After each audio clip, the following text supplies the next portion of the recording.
অনেকেই এখন tin tax identification number certificate করছেন, কিন্তু প্রশ্ন থেকেই যায়, টিন সার্টিফিকেট থাকলেই কি ট্যাক্স দিতে হবে? এই বিষয়টি নিয়ে সাধারণ করদাতাদের মধ্যে রয়েছে নানা বিভ্রান্তি ও আতঙ্ক।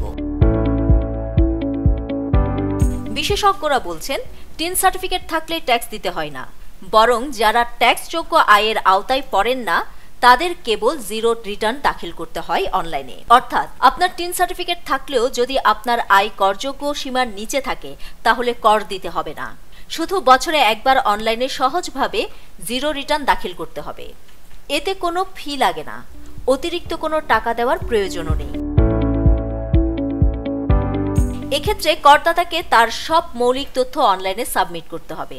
এরপর এনভিআর জাতীয় রাজস্ব বোর্ড থেকে একটি জিরো অ্যাকনলেজমেন্ট রিসিপ্ট দেওয়া হবে, যা প্রমাণ করবে আপনি নিয়ম মেনে রিটার্ন দাখিল করেছেন। অন্যদিকে যদি আপনার আয় ট্যাক্সযোগ্য হয়, অর্থাৎ সরকার নির্ধারিত সীমার উপরে যায়, তখন অবশ্যই ট্যাক্স প্রদান করতে হবে।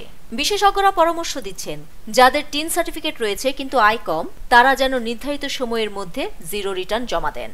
এতে ভবিষ্যতে কোনো আর্থিক জটিলতায় পড়তে হবে না এবং আইনগত দিক থেকেও থাকবেন নিরাপদ। নিউজ ডেস্ক, দৈনিক পূর্বকোণ।